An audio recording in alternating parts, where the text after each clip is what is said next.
You just realized your business needed to hire someone yesterday. How can you find amazing candidates fast? Easy. Just use Indeed. Stop struggling to get your job post seen on other job sites. With Indeed sponsored jobs, your post jumps to the top of the page for your relevant candidates, so you can reach the people you want faster. According to Indeed data, sponsored jobs posted directly on Indeed have 45% more applications than non-sponsored jobs. Don't wait any longer. Speed up your hiring right now with Indeed. And listeners of this show will get a $75 sponsored job credit to get your jobs more visibility at Indeed.com/kidsandfamily. Just go to Indeed.com/kidsandfamily right now and support our show by saying you heard about Indeed on this podcast. Terms and conditions apply. Hiring? Indeed is all you need. Ready to make a real impact every day? Join the Active Day Home Care team and help clients maintain their independence in the comfort of their own homes. Make a difference in someone's life as you provide essential daily assistance and protect their health and happiness. Earn up to $20 an hour and enjoy additional perks like optional daily pay, 401k, paid time off, ongoing educational training, and more. Join a team that values care, compassion, and your professional growth. Visit activeday.com to apply. All right, diving in today with some searches that you sent us. And they all seem to revolve around one main idea, fires in the Carolinas. Yep. And I have to say, just glancing through these headlines, yeah, a little unsettling. Yeah. It's one of those things where, especially if you have a connection to the area, I mean, you naturally, you want to figure out what's really going on. So thankfully, we have an expert here with us today who can really help us break this down and make sense of it all. Yeah, and just going through this list that you've sent me, it seems like you're really interested in what's happening right now and the potential of what might happen in the future. Right. And also just geographically, where are these fires happening, and are they a threat to where you live or your loved ones or people? Yeah, and I think that definitely comes through in the searches that you sent over. You know, we see a lot of very specific locations, Myrtle Beach, Carolina Forest, Torrey County, Charleston, but then also, these broader searches for North Carolina wildfires or South Carolina wildfires. So there's kind of this mix of like wanting to know what's happening right now in very specific places, but also wanting to understand the bigger picture, I guess. Yeah, you can almost see the thought process of like, okay, maybe this is an isolated incident or two, but then when you start seeing, North Carolina wildfires, South Carolina wildfires, it's like, well, is this a trend? Is this something that I need to be really aware of and thinking about for the future? And I think it's also interesting, too. You see searches for like Myrtle Beach fire today or, where are the fires in South Carolina? So there is that element of like really needing to know right now. Absolutely. Like in this moment. Absolutely. Like, and those kind of searches really indicate, I think, a sense of urgency to know what's happening right now, like today. Right. But also it seems like there's a lot of interest in just like the overall picture and not just like, okay, what's happening in this one place, but like, where are all the fires and how big of a problem is this? Yeah. And I have to admit, I see map searches and part of me wonders like, is that just kind of like digital rubbernecking? Yeah. Like, oh my gosh, look at this fire. Right. But, you're right. I think that a lot of those map searches are probably driven by people wanting to know, like, am I okay?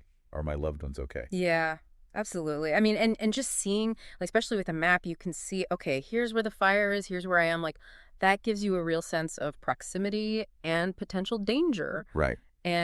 And I think a lot of times people think about wildfires. They think about like California, the West Coast, those big, huge fires that we see on the news all the time. Yeah.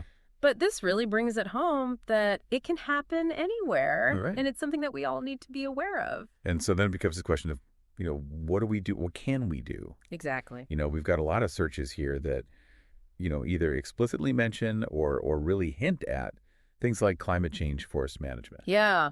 So what's the connection between all of that and what's happening in the Carolinas? Yeah. So I can't really give you like exact predictions for the Carolinas, obviously, but one thing that we do know is that climate change is causing things to be hotter and drier in many parts of the world. And unfortunately, that includes the Southeast U.S., which includes the Carolinas. Yeah.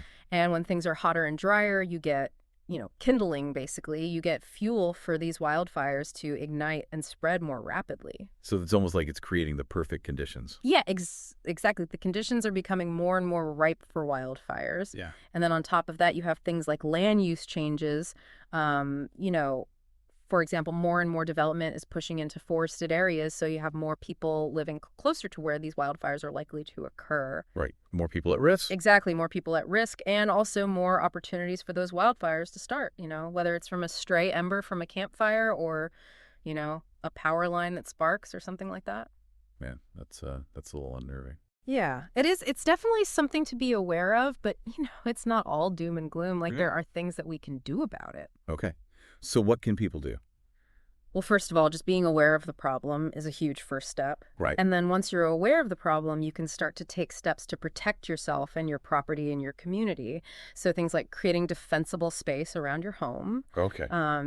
Clearing away brush and flammable materials, making sure that your gutters are clean, things like that. Right.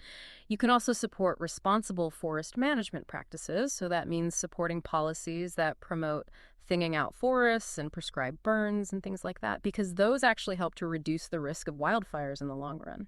That sounds counterintuitive, but I guess that makes sense. Yeah, it seems counterintuitive because you're like, wait, you're setting fires to prevent fires, but that's actually what helps to keep the forests healthy and prevent those really catastrophic megafires. Yeah. And then also, we can't forget about the bigger picture of climate change. So advocating for policies that address climate change is really important as well, because that's ultimately what's driving this increase in wildfire risk. Okay.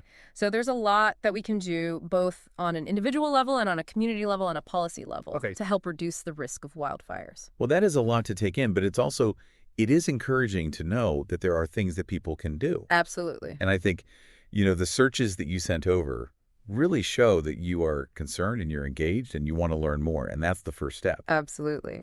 And on that note, I think it's also important to remind everyone, this deep dive is just a starting point. Right. It's a way to kind of get a handle on the big picture. Mm-hmm. But there are a lot of amazing resources out there that can provide more specific information about the Carolinas and wildfire preparedness and, where to go for updates and things like that. Yeah, absolutely. Yeah. And as things are changing so rapidly with the climate especially, it's really important to stay up to date and seek out those official sources, because they're the ones who are going to have the most accurate and up-to-date information Absolutely. on what's happening with wildfires in your area. Oh, thank you so much for joining us today. This was incredibly insightful. Yeah, this was great. I really enjoyed it. And to everyone listening, stay safe, stay informed, and we will see you next time for another deep dive. See you later. Today is your lucky day. Today is the day that our $3 website works for you, paying you directly to your PayPal daily. Imagine $3 ongoing continuous payments to your PayPal account. Imagine falling asleep and waking up to $300 in your PayPal account. How would this make you feel? How could this help you? What bills could you pay? What kind of fun could you have? What does that retirement look like now? All for a one-time payment of $3. This website is DFY done for you, fully built and completely hosted, and never stops collecting payments for you. You have spent $3 on coffee on a regular, but that coffee won't help you create multiple streams of income.